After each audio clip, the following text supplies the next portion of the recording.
लेकिन हम सभी लोग अपने घरों में थोड़ी न थोड़ी पूजा पाठ किया करते हैं। पूजा पाठ तो करते हैं, मगर क्या होता है कि पूजा हमें फल नहीं मिलता है। पूजा तो करते हैं, उसका फल हमें नहीं मिलता है कि लगता है नहीं कि मैं पूजा कर रहा हूं। उसका कारण होता है, एक तो हम अपने मन के हिसाब से पूजा करते हैं कि मेरे मन में आया कि जो भी मन में आया, देखा कि मेरा पड़ोसी दुर्गा जी की पूजा कर रहा है, हम भी करने लगे। मेरा पड़ोसी या मेरे चाचा ताऊ या पड़ोसी मौसी मौसा काली जी की पूजा कर रहे हैं तो हम काली जी की करने लगे। कोई हनुमान जी की पूजा कर रहा तो हनुमान जी की करने लगे। हम लोग अक्सर देखी देखी पूजा करते हैं। ये गलती हम लोग अक्सर करते हैं, तो हमें नहीं करना है। हमें जिस देवी देवता की आराधना करनी है, एक साधे सब सदे, सब साधे सब जगह। मान लीजिए मेरी विचार में, मेरे दिल में हनुमान जी बस गए हैं, मन में आ रहा है कि मैं हनुमान जी की पूजा करूं, तो जरूरी है, करना चाहिए, कोई बात नहीं। मगर किसी संत महात्मा के पास जाएं, किसी गुरु ज्ञानी के पास जाएं, या कोई अच्छे पंडित जी हो जो हनुमान जी की पूजा पाठ करते हो, या अच्छे तुम्हारे क्षेत्र में कोई ज्ञानी पंडित जी हैं, तो उनसे जाकर के अनुमति ले लो कि पंडित जी या गुरु जी या बाबा जी, मेरे दिल में हनुमान जी बसे हुए हैं, मैं पूजा उनकी करना चाहता हूं, तो आप मुझे अनुमति दें। मुझे वो अनुमति दे कि हम हनुमान जी की पूजा करें और हनुमान जी मेरी पूजा स्वीकार करें।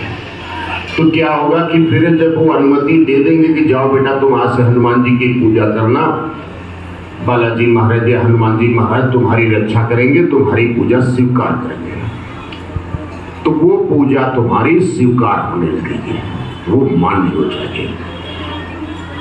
और हमेशा याद रखें कि अगर आप सुबह पूजन करते हो 10 बजे या 9 बजे या 7 बजे, तो एक अपना टाइम रखें कि मुझे 7 बजे या 9 बजे, 7 बजे 6 बजे से लेकर के 9 बजे के बीच में गृहस्थ जीवन का पूजन होता है।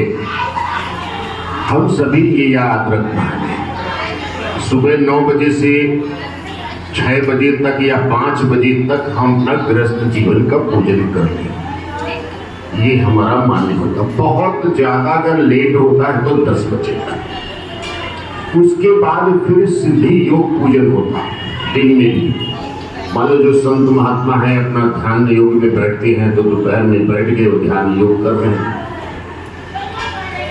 सुबह 3 बजे से लेकर के सुबह 5 बजे तक ये साधु संतों की पूजा का नियम होता है, वो अपना पूजन करते हैं। गृहस्थ जीवन का वही 6 बजे से लेकर के 9 बजे तक या 10 बजे तक बस। इससे पहले बहुत हमारी औरतें हैं, महिलाएं हैं, वो 11 बजे 12 बजे पूजन करना शुरू करते। तुम नहीं, ऐसी गलती मत करो। आप अपना टाइम रखो, जिस तरीके से अपना हमारा खाने का समय है, सोने का समय है, हर चीज का एक समय है, तो थोड़ा सा हमें भगवान को भी एक समय देना है। और जब भगवान से तुम भक्ति करने लगते हो प्रेम भाव से, अपने आप को भगवान के चरणों में समर्पित कर देते हो। जब भगवान को तुम समर्पित करते हो तो भगवान भी ये कह देते हैं कि अब ये मेरे पास समर्पित हो चुका है, अब मुझे इसकी संभाल करनी है, मुझे इसकी देख रेख करनी है। तो जिन देवता की तुम आराधना करते हो, वो देवता फिर तुम्हारी रक्षा के लिए तत्पर हो जाते हैं। वैसे तो भगवान हमारे सबकी रक्षा करते ही हैं, मगर एक नियम से जब बन जाते हैं तो हमें ज्यादा उसका फल मिलता है। नियम से पूजा करने से हमें उसका परिणाम मिलता है। बच्चे स्कूल में जब पढ़ने जाते हैं तो उसका परिणाम अलग है, वही किताब घर में पढ़ते हैं तो उसका परिणाम अलग है। उसी तरीके से हम किसी ज्ञानी गुरु से जब पूजन लेके पूजा करते हैं तो उसका फल हमें मिलता है। बालाजी महाराज की दया से खूब पूजन करिए, खूब पाठ करिए और नेम ध्यान से करिए, उसमें कटौती मत करो। अगर आधा घंटे देते हो भगवान को तो उसमें कटौती नहीं करनी है। जैसे कि हम भोजन में रोटी 4 खाते हैं तो 4 में कटौती नहीं करते हैं, उसी तरीके से भगवान से प्रेम किया है तो उनके पास हमें लगे रहना है और उनसे प्रेम करते रहना है। एक घड़ी आधी सी बुनियाद, कुछ न कुछ हमें समय अपने भगवान को जरूर देना है, क्योंकि उन्हीं का दिया हुआ शरीर है, उन्हीं का दिया हुआ ये संसार है।